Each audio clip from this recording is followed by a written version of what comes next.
Welcome to Mental Wealth, the podcast to invest in your mind. Here I will help you make sense of your mind and behaviours, giving you the tools to have your best life. There is so much to share, so let's get into this episode and explore another great topic. So welcome to episode 26. And in this episode, we're going to really drill down on patience and how it can play out, how useful it is, but also the opposite to that. And with me to create this episode, I am delighted to say that I'm joined by a very special guest, Naomi Holbrook. So welcome to this episode. Thank you so much, Alison. Lovely to be here with you on your podcast. Brilliant. So tell everyone a little bit about who Naomi is first. Yeah, so my name's Naomi Holbrook, as you just said. I am the midlife transformation mentor.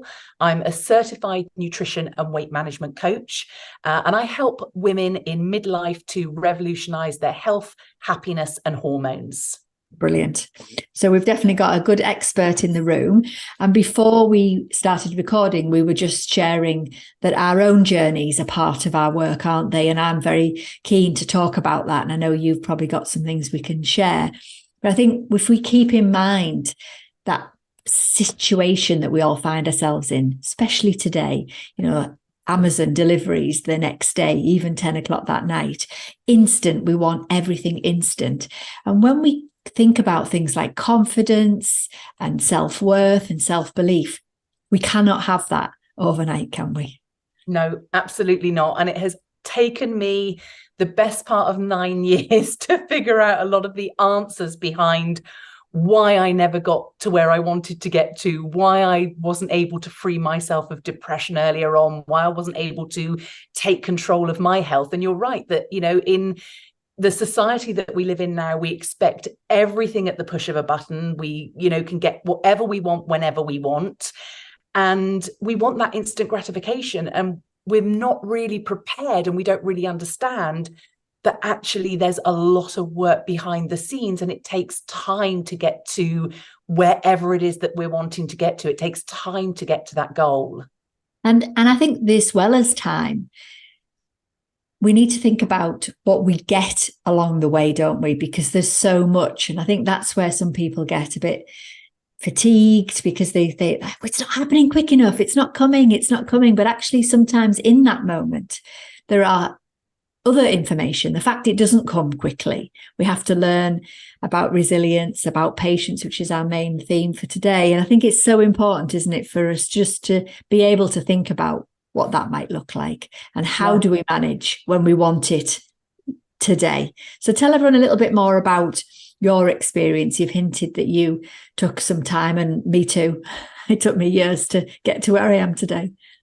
Absolutely. And I just want to quickly sort of hone back in on what you said there, because that is just so important. And I didn't realize that part until the last couple of years, that everything I did was sort of goal orientated, and I didn't focus on the process and the journey. It was always about the outcome. So if I didn't get to the outcome and the goal quick enough, I felt like I'd failed. But actually, this last couple of years, learning resilience, learning patience, all those different things, you actually learn so much more about yourself in the process, but also you learn other tools and other strategies. Maybe they're not the ones that you thought you were going to learn. Maybe they're not the ones that you necessarily set out to. But if you are so tunnel vision on that one goal and that one outcome, you don't learn all the other things along the way. I love that. I love the fact you've highlighted that again. I think it's important for us to say that. Yeah, a perfect example. This year I failed at a huge goal that I had set, and that was to climb Mont Blanc at the end of August. I trained for sort of 7-8 months with a team. We went out there and we didn't manage to summit. And it was really quite ironic. I phoned my dad when we got back down that day, and I said, listen, I just need to let you know we didn't make it. And it was so interesting, the first words that came out of his mouth: what a waste of 9 months of my training. And I got a little bit ouch. Yeah. And the first thing I said was, not at all. Nothing has been a waste. I have learned more about myself in this process, in this 9 months. I have grown in confidence, grown in belief, grown in every single area. I probably got more from the knockbacks in the journey than I would have done from the final summit. So it just goes to show that we still are a lot in that mindset of, if you don't achieve a goal, you failed, and what a waste of your time to go through that process. But for me, it was the greatest learning, like you say, of resilience, of patience, of confidence, of belief, of all those different things. I love that. And well done for even tackling something like that. I mean, I think that sort of challenge is something to be honoured in its space. So for me, it isn't, like you say, always about the end goal. It's about what happened for you to get there.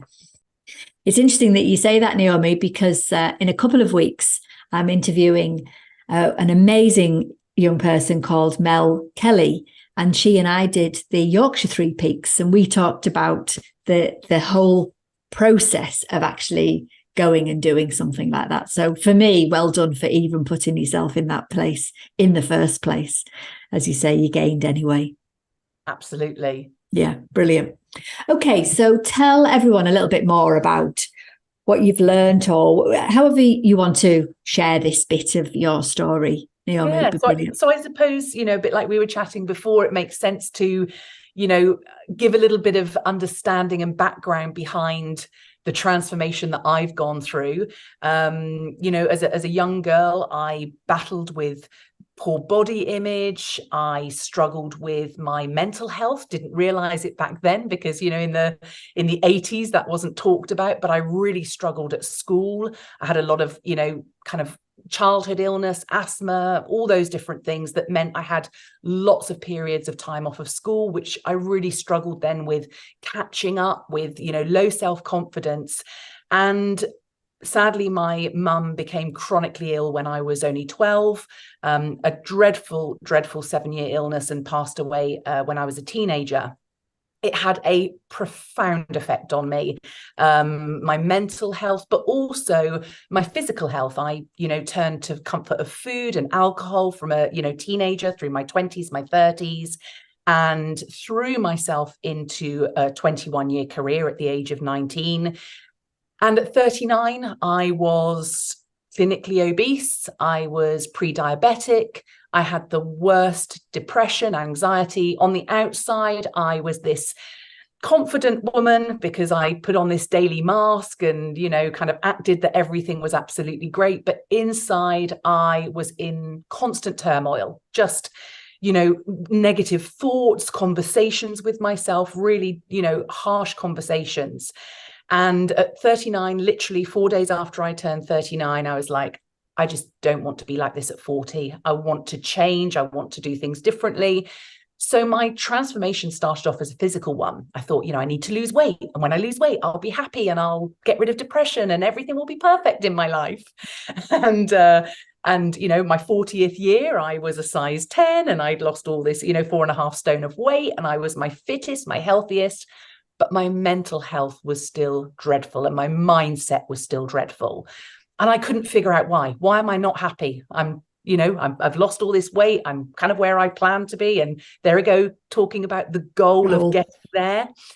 And then 4 years ago, I guess I started my inner transformation. I started to work on my mindset. I started to work on my beliefs. I started to work on old behaviors, on trauma, on all the things that had kept me in this place of being this woman with low self-confidence and lacking belief in herself. And, even the very fact that I signed up to do this huge goal this year of climbing Mont Blanc, I wouldn't have even dreamt of it 4 years ago, 3 years ago, 2 years ago.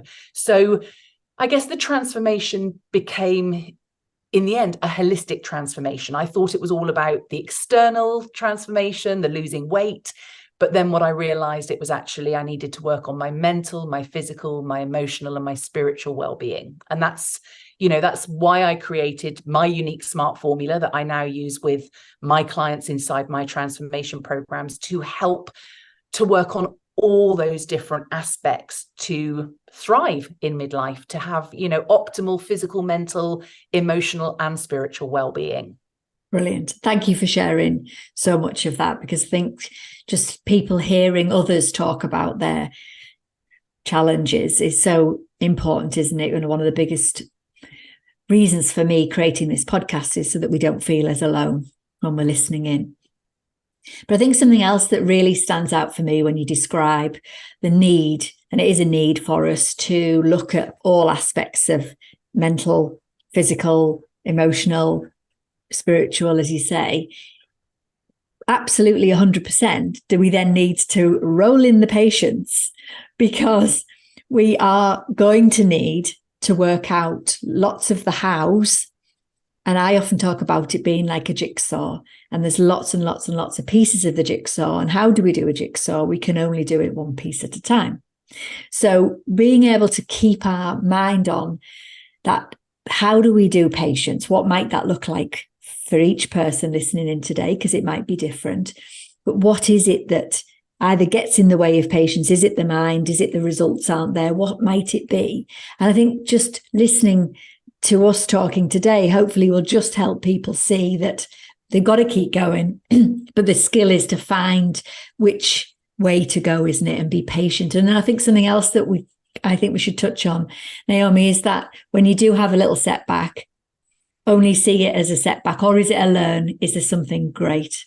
And what would you say for that? Oh, absolutely. You're speaking my language. First of all, one thing I always say to ladies in midlife is, do you feel like you've dropped the jigsaw puzzle and you've lost the box with the picture? And they're like, oh my gosh, yes, that's it. So it is that feeling, like you say, of you've got to put the pieces back together one by one, but you've also got to know, like, at least you've got to know the kind of the main key four corners first before you can put those other pieces back in. And I think absolutely, like you just said there, learning that resilience and patience along the way. And what I would say is it's not easy to get into this mindset, because as you know, most of us are in a fixed mindset unless we have the tools and the strategies to grow ourselves into that growth mindset. And I realize now that I was 100% in a fixed mindset, which is why I gave up every time I failed, why I told myself I tried everything. I always say to my clients, embrace the process, embrace the messiness, embrace the hiccups, the challenges, the obstacles, because they are all a part of the lesson. And you can't see it at the time, and you do get frustrated.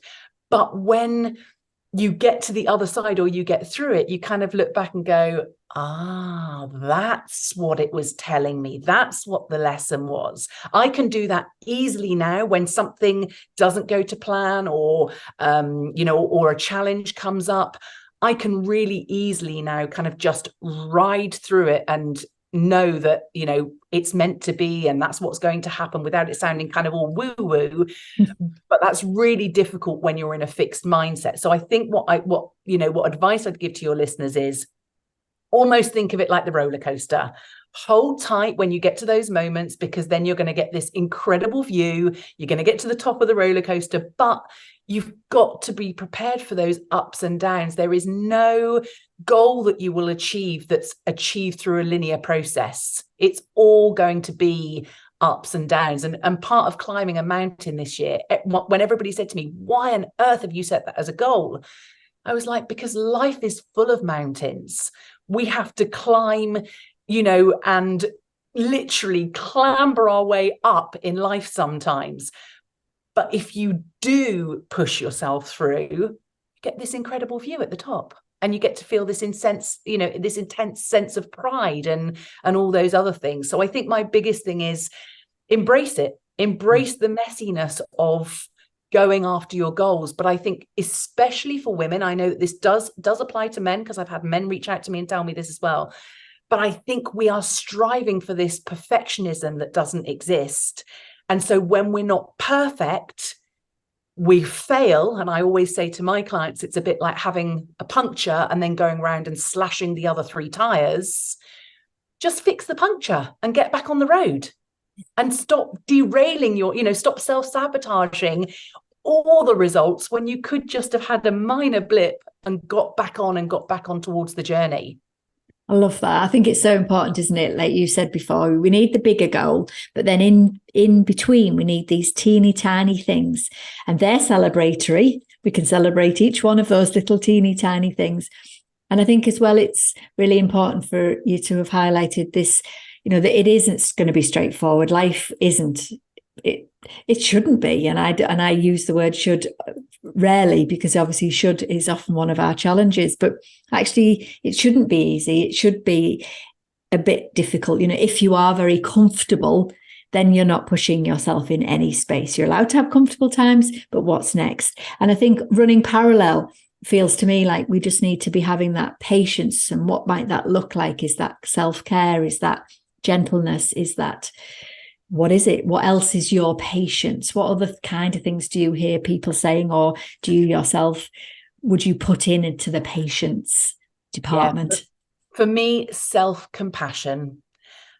We are so quick to berate ourselves, to have such, horrible conversations with ourselves. And I always say with my clients, speak to yourself like you would your 8-year-old self, or speak to yourself like you would your best friend. Would you ever say to your best friend, well, you failed, so give up, don't, forget it? I said, no, you'd encourage them, you'd support them, you'd do all those different things. So I think self-compassion is a huge one for me. It's, and it's a learned behavior. I wasn't self-compassionate towards myself, but that's something I've learned to do over the last few years more and more.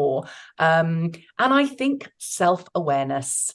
If you cannot be aware of your behaviors, your self-talk, of your own misgivings, because we all have them, I have plenty of them, but I'm aware of them now. So I can almost navigate myself around the different sort of obstacles and challenges. And, I look back now, I've had coaches and mentors in my life now since 2019, so 4 years. And that is where, for me, I think I'll always have coaches and mentors, because I know that we do still fall, we do still stumble, we do still occasionally have those mind monkeys that try to derail us. But if you've got somebody else who can kind of help you and keep you accountable in those moments and question your thought process, it can make all the difference between you achieving your goals and maybe failing and quitting and giving up on them. I think that's really important to highlight. I think something that springs to my mind again when we think about patience and what that might look like for you, it's self-compassion, self-awareness. I couldn't agree more. And something that you said that I kind of feel like it is a tool that we often misuse or don't use enough. There's another word, but I've lost it. Don't use enough, we'll be fine. Is humour. Taking ourselves so desperately seriously. You sort of said it, well, I've got my misgivings, and then you had a little chuckle. And actually, sometimes, like you say, talking to a mentor, a coach, your best friend who might just draw out some of that. For me, being able to have a bit more of a giggle about something that hasn't worked out, or something that is a really strong, robust pattern inside you. But if you can be like, oh gosh, it's that again, I've done it again. I think that in itself creates patience, which then creates a better outcome, doesn't it? Yeah, you're so right. And I look back and I took myself and took life so seriously. Everything I did was kind of military operation. Everything was always structured and all of that. And I look back now and think, oh my gosh, I was making life harder for myself in every aspect.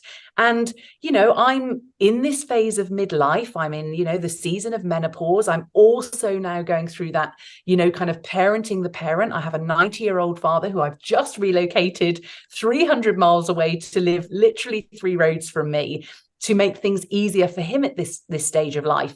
And this could actually be the most serious and tough and hardest part of my life. But we're kind of just going through it, A, with some humor, B, with some compassion, but also just, what is there to learn here? This is like, embracing what's an incredible experience. But it does depend on your outlook. If you are always seeing everything as, an obstacle, a dead end, whatever it might be, then all those things, that then you won't have the patience to kind of navigate it in that way. But if you learn that patience, if you learn that self-compassion, like you say, that humor, it just makes everything a more pleasurable experience. And that, you know, life is meant to, as you said, it should be challenging. It should have all these ups and downs. It should be, you know, black and white one day and bright colors the next. That's the whole point. And I now ride all those different waves, and just, you know, even on the days where things haven't gone to plan, it's fine. Tomorrow will be different. Tomorrow will be colorful and rainbows and everything else. But I think that's the problem, isn't it? So many people get caught in that spiral of, it hasn't worked out, I'm not good enough. You might pick up all the other old stuff that's outdated. We don't need it anymore, but it still comes back because it's still in there. You know, that's the way the brain works. It's an association making machine, isn't it? So we were always looking for that, well, oh yeah, well, it's that, isn't it? Well, it's because of that. And there's all them horrible old stories that come out. But I think just being able to go with the flow, you know, I know it's not as easy as just doing that, but I love that idea of just being like, okay, what have I learned? What can I do differently next time? But not to see it as a stop sign, just see it as a bit of a speed bump to slow us down, maybe to bring in the patience, maybe to pause. Because I think that's the thing that else springs to my mind is we're often so desperately not wanting to feel that horrible feeling, whatever feeling it is, whether it's sadness, whether it's anger, whether it's jealousy, or whatever it is. We don't want it, do we? We spend all this time trying to stop ourselves feeling these feelings. Actually, they're normal. But in that trying to not do it, I think we make ourselves more and more miserable, don't we? Yeah, I couldn't agree more. And, you know, it's only been these last few years that I realized that what I was trying to do, or was doing for 25, 30 years, was numbing all those emotions, not feeling them. When I felt sad, you know, have alcohol. When I felt depressed, have more sort of, you know, food that doesn't do me any good at all. And something I talk so much to my clients about is feel the emotions. It's okay to feel sad one day. It's okay to feel a little bit low. It's okay to feel all those things. It's natural to feel them, not to suppress them and numb them and hide them. It's why so many of us choose so many different, different outlets to stop us from feeling those emotions. But they're there for a reason. They really are. And they are there when people say, how do I get more confident? How do I have more self-worth? How do I get better, whatever it is you're aiming for? And actually people are thinking they're looking for something, but actually it's already here. It's just we've got all this other stuff sat on the top, whether that's impatience, whether that's lack of compassion, whether that's being very serious. It's here, isn't it? It actually is here. And yes, we learn to grow and build on that. But I think that's the thing that it feels to me like there's lots of people out there who are looking for something as if it's going to come. And actually what we're saying is sit with some difficult stuff, because in there, it's going to come. It's going to come from inside out.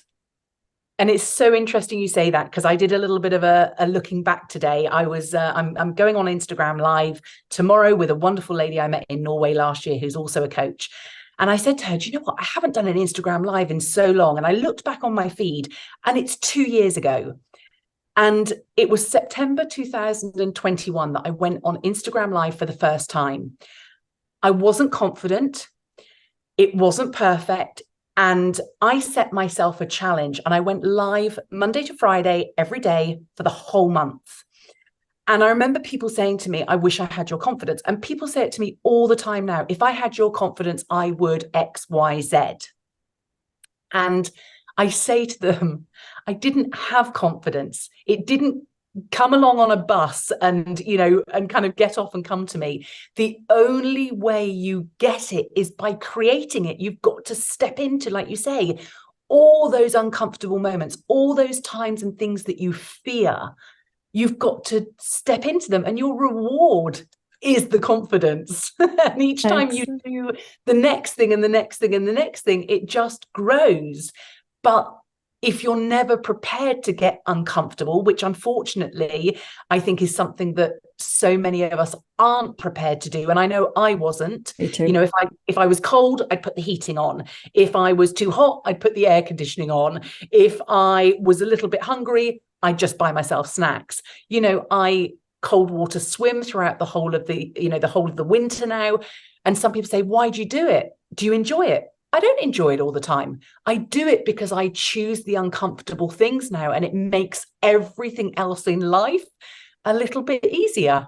It's really important, isn't it?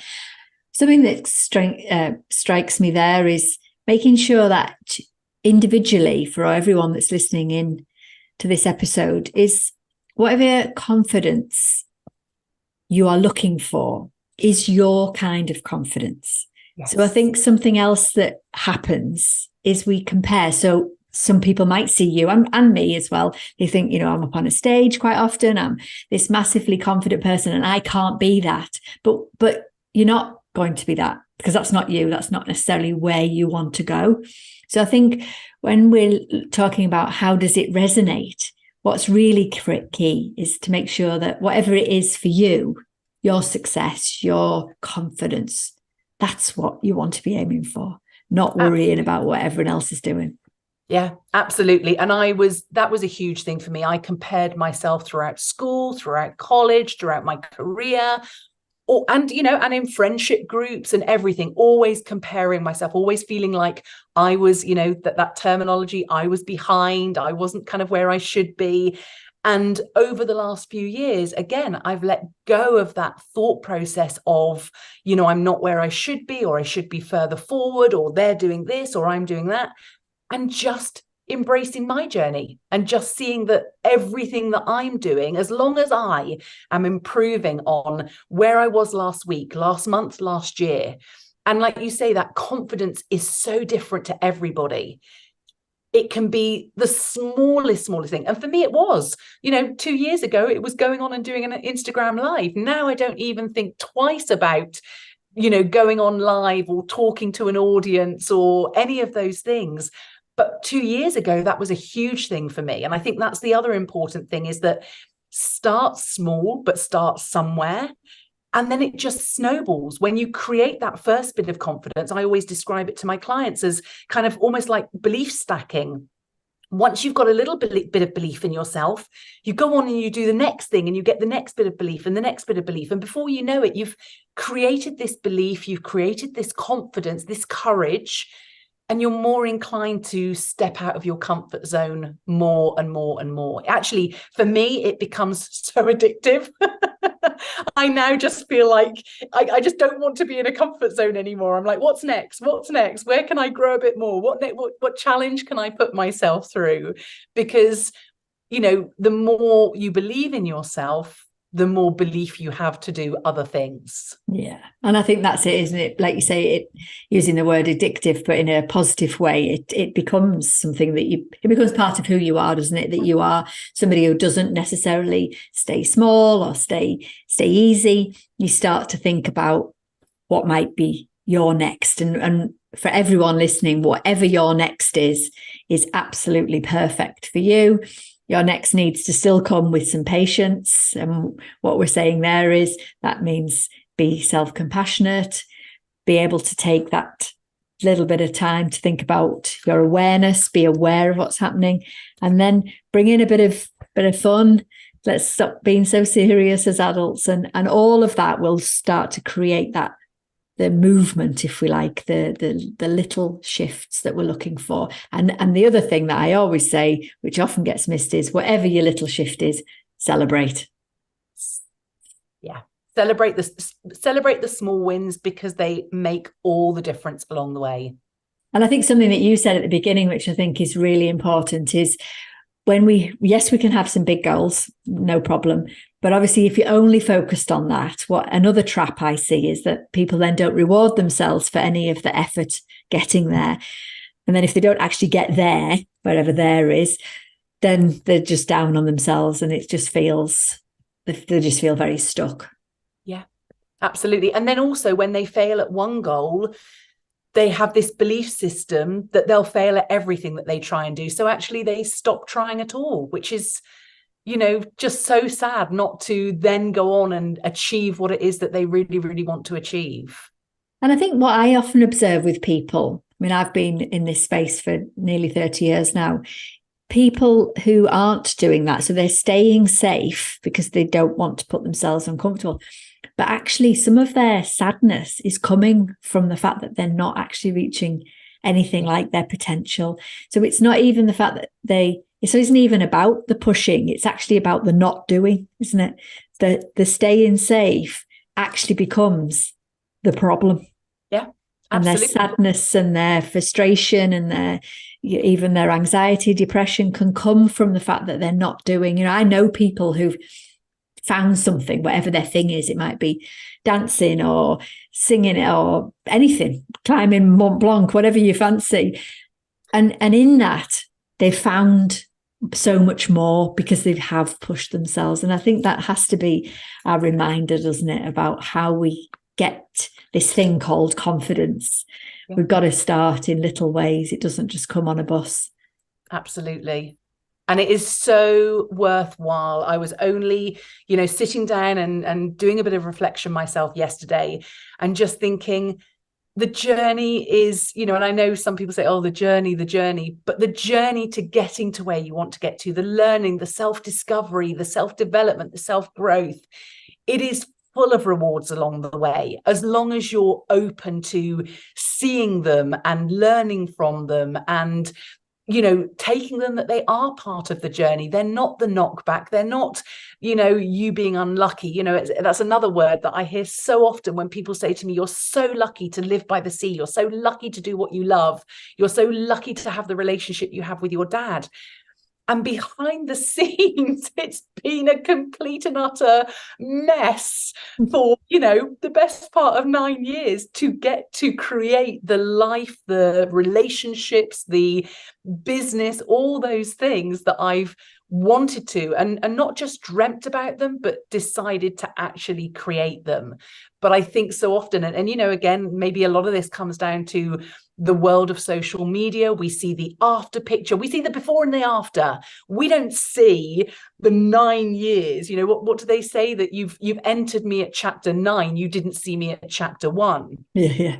And people just assume that overnight success story. Nobody wants to see the grit and the determination and the knockbacks it's why on social media I really do share the behind the scenes of my journey, because I want people to realize that it's not easy. It doesn't have to be difficult. It can be fairly simple if you've got the right tools and the right strategies. But it also is a real mix of emotions. And you've got to embrace that, the messiness, the chaos, the knockbacks, all those different sides of it. But when you get to that peak, that summit, and you look down and you look at what you've achieved and what you've put yourself through, there is no greater sense of pride.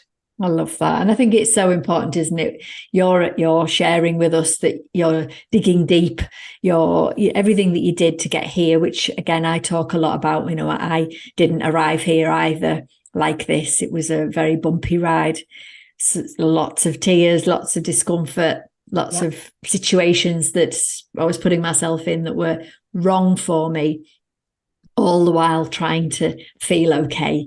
And, everything that you do, even if it's things that haven't worked out, you did them at the time because you thought they were the right thing, and B, maybe it's just that you learned something new while you were there. And I think that's the way to see it, isn't it? I often use the metaphor about sailing. If you go out on a mill pond in a sailing boat, would you learn how to sail? Not really. But if you go out and it's a bit windy, it's a bit choppy, oh boy, you'll learn how to sail there. You'll learn the hard way. You'll probably capsize, but you will learn how to navigate. And I think life is very much like that. Totally. Yeah. Brilliant. Always stormy seas. always. But as long as we've got a nice big P on our sail with patience written on it, then I think we can probably go much further. Yeah, absolutely. Brilliant. Oh, thank you so much for coming and creating this episode with me, Naomi. It's been absolutely brilliant, and I feel sure we can have lots of other conversations into the future. I'm sure we can. Thanks so much for having me, Alison. It's been wonderful.